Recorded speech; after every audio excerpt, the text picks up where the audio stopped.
बात करेंगे आज के वीडियो में एक और नई टीचर वैकेंसी का। जो वैकेंसी निकाली गई है आप लोगों को डी ट्रिपल एस बी की ओर से।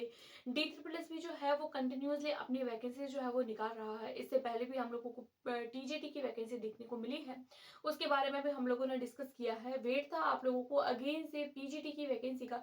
तो पीजीटी के काफी सारी वैकेंसीज है और वो कैंडिडेट स्पेशली जिन्होंने सी टेट का पेपर दिया है, तो सी टेट वाले जो है वो भी इस एग्जामिनेशन के लिए एलिजिबल है। तो अगर आप लोगों ने सीटेट का एग्जामिनेशन दिया है, अगर आप लोग सीटेट क्वालिफाई हैं, तो आप लोगों के लिए ये जो भर्ती है वो एक गोल्डन चांस है। क्योंकि सीटेट करने के बाद में जो हमारे माइंड में यही रहता है कि एक कोई अच्छी वैकेंसी जो हमें एक अच्छा लाइफस्टाइल दे सके, तो वो डी ट्रिपल एस बी के अलावा आई थिंक सो कोई हो सकता है। तो एक बहुत अच्छी वैकेंसी है, तो आप लोग प्रिपेयर करिए और अच्छी वैकेंसी है। डिस्कस करेंगे कौन कौन इस एग्जामिनेशन के लिए एलिजिबल है, कौन कौन जो है वो इस फॉर्म को अप्लाई कर सकता है और कब है इसकी लास्ट डेट, फॉर्म फिल किस तरीके से करना है उसके बारे में डिटेल में डिस्कस करेंगे। सबसे पहले तो हम लोग देखते हैं कि आप लोगों का जो फॉर्म फिलिंग डेट है वो आप लोगों को 19 से देखने को मिलेगी और 17 अप्रैल को आप लोगों का फॉर्म फिलिंग जो है वो फिनिश हो जाएगा। यानी कि फॉर्म फिलिंग डेट जो है वो लगभग आप लोगों को एक महीना भर दिया जाएगा। तो महीने भर में अगर आप लोग एलिजिबल हैं एज पर eligibility criteria, so you can apply your fill your form. तो इतनी बात हो जाती है फॉर्म को लेकर। उसके अलावा हम लोग देखते हैं क्वालिफिकेशन की। इस एग्जामिनेशन के लिए आप लोगों की क्या क्वालिफिकेशन होनी चाहिए, क्या चीज आप लोगों के पास में एज लिमिट हो गया, या फिर आप लोगों का जो एजुकेशन है वो किस तरीके से होना चाहिए, तो उसके बारे में भी थोड़ा देख लेते हैं। तो हमारे पास में जो वैकेंसी है वो टीजीटी एंड पीजीटी के लिए है, सो हम स्पेशली अभी उसके बारे में डिस्कस करेंगे। We will not discussing about PRT, क्योंकि पीआरटी के बारे में अभी वैकेंसी नहीं है। So we will discussing about only TGT and PGT.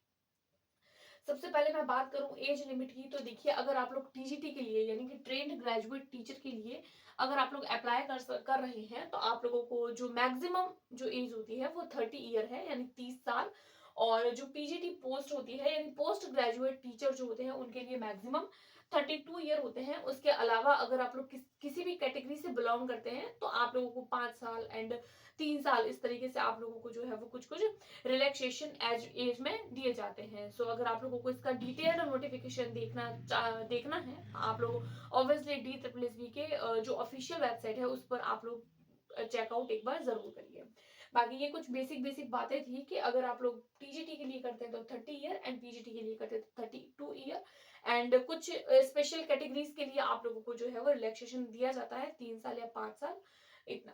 उसके बाद में देखते हैं टीजीटी के लिए। तो टीजीटी के लिए आप लोगों को क्या क्या क्या आप लोगों को क्वालिफिकेशन चाहिए, तो देखिए आप लोगों के पास में ग्रेजुएशन होना चाहिए, बीएड होना चाहिए, साथ साथ में सीटेट का पेपर 2 होना चाहिए। सीटेट पेपर 1 वाले इस एग्जामिनेशन के लिए अप्लाई नहीं कर सकते हैं, सीटेट पेपर 2 कंपलसरी है इस एग्जामिनेशन के लिए। उसके अलावा आप लोगों का बीएड एंड ग्रेजुएशन, तीन चीजें आप लोगों के पास में होनी चाहिए ग्रेजुएशन के लिए।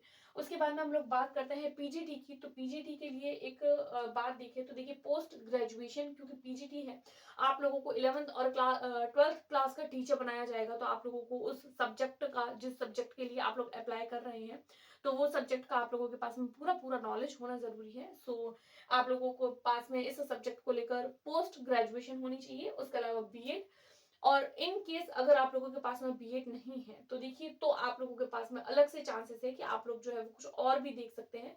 देखिए अगर आप लोग पीजीटी के लिए अप्लाई कर रहे हैं, तो पोस्ट ग्रेजुएशन प्लस बीएड आप लोगों का होना कंपलसरी है। मान लीजिए वो कैंडिडेट जिन्होंने बीएड नहीं किया है या फिर उनके पास में बीएड का डिग्री नहीं है, तो वो क्या करेंगे, तो वो उनके पास में या फिर तो पीएचडी होना चाहिए सब्जेक्ट स्पेसिफिक, जिस सब्जेक्ट के लिए वो अप्लाई करना चाहते हैं। तो पोस्ट ग्रेजुएशन प्लस पीएचडी, या फिर पीएचडी भी नहीं है, बीएड भी नहीं है, तो क्या होना चाहिए, तो आप लोगों के पास में पोस्ट ग्रेजुएशन तो है, तो इसके लिए एक अलग से कंडीशन है कि आप लोगों के 12th में, उसके अलावा आप लोगों का जो आप लोगों ने ग्रेजुएशन करी है ग्रेजुएशन में, एंड आप लोगों के साथ साथ में पोस्ट ग्रेजुएशन में, इन तीनों आप लोगों की जो डिग्रीज है आप लोगों के पास में, उनमें आप लोगों के फर्स्ट डिवीजन होना जरूरी है। ये तीन कंडीशन है। पोस्ट ग्रेजुएशन के साथ साथ या बीएड हो, या पीएचडी हो, या फर्स्ट डिवीजन हो 12th यूजी एंड पीजी में, तीनों चीजें एक साथ हो, ये आप लोगों के लिए कंपलसरी नहीं है। राइट, तो ये इतनी कुछ बातें हो जाती है। और उसके अलावा एक बात करें कि हम लोग अगर आप लोग बीसीए यानी कि अगर आप लोग कंप्यूटर साइंस से अगर आप लोग फॉर्म फिल कर रहे हैं कंप्यूटर साइंस से, तो कंप्यूटर साइंस वालों के लिए बीएड एंड जो आप लोगों का सीटेट होता है वो कंपलसरी नहीं है। तो ये कुछ कुछ आप लोग बातें ध्यान रखिएगा कि जो कंप्यूटर साइंस वाले होते हैं वो लोग बीएड नहीं कर सकते हैं। बीसीए वाले, वो कैंडिडेट जिन्होंने बीसीए किया है, तो वो बीसीए वाले इस एग्जामिनेशन के लिए अलाउ नहीं होते हैं बीएड के लिए, क्योंकि ना तो वो सीटेट दे सकते हैं ना ही वो बीएड कर सकते हैं। तो उस केस में आप लोगों के पास में या फिर तो पीएचडी हो या फिर आप लोगों के पास में फर्स्ट डिवीजन हो, और इसका जो डिटेल्ड नोटिफिकेशन है वो आप लोग एक बार जिस स्पेसिफिक सब्जेक्ट के लिए आप लोग अप्लाई कर रहे हैं, तो फिर वो आप लोग डिटेल्ड सिलेबस एक बार जरूर चेकआउट करिए। उसके बाद में हम लोग बात करते हैं कि कौन कौन से सब्जेक्ट्स के लिए कितनी कितनी वैकेंसीज है, क्योंकि यही मेन बात है। हालांकि थोड़ी कम वैकेंसीज होती है लेकिन एक अच्छी अपॉर्चुनिटी होती है।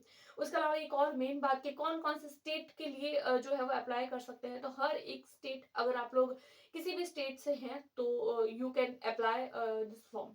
तो ये कुछ कुछ बेसिक बातें हो जाती है डी को लेकर। उसके अलावा अगर आप लोग जनरल कैटेगरी से हैं या अगर आप लोग ओबीसी एससी एसटी किसी भी कैटेगरी से बिलोंग करते हैं, तो अगर आप लोग दिल्ली के ओबीसी हैं तो आप लोगों को एज ओबीसी फॉर्म फिल करना है। और अगर आप लोग किसी अदर स्टेट से बिलोंग करते हैं, मान लीजिए आप लोग राजस्थान से है या झारखंड से है या फिर बिहार से है, और आप लोग जो है वो डी का फॉर्म भर रहे हैं और आप लोग ओबीसी से हैं, तो आप लोगों को D as a general count करेगी। आप लोगों को यहाँ पर किसी भी तरीके का ओबीसी वाला जो रिलैक्सेशन होता है वो आप लोगों को नहीं मिलेगा।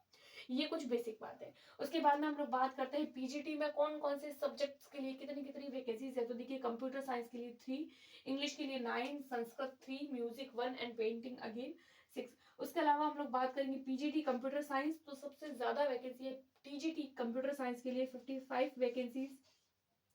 डोमेस्टिक साइंस जिसको हम लोग होम साइंस के नाम से भी जानते हैं, उसकी वैकेंसी है 145 एंड लाइब्रेरियन अगेन 15। तो ये कुछ वैकेंसीज है। और अगर आप लोग इन सारी जो क्राइटेरियाज है उनको हिट कर रहे हैं, अगर आप लोगों के पास में इतनी क्वालिफिकेशन है, सो you can apply your form. And इसकी जो लास्ट डेट है वो आप लोगों को मैंने बता दी है। ये कुछ कुछ इन्फॉर्मेशन थी डी को लेकर। आई होप आप लोगों को डिटेल में समझ आया होगा, क्योंकि जो ये नोटिफिकेशन है और ये जो बातें होती है वो जब हम नोटिफिकेशन में देखते हैं तो आई थिंक सो उतनी समझ नहीं आती है जितनी अगर हम लोगों को फेस टू फेस बता दी या फिर हैंड टू हैंड कोई चीज बता दी जाए तो फिर आई होप आप लोगों को जितने भी डाउट्स है वो क्लियर हो गए होंगे। वीडियो अगर आप पसंद आ रही है तो अपने दोस्तों के साथ में शेयर करें, वीडियो को लाइक करें, और चैनल को सब्सक्राइब नहीं किया है तो चैनल को सब्सक्राइब जरूर करें। Thanks for watching.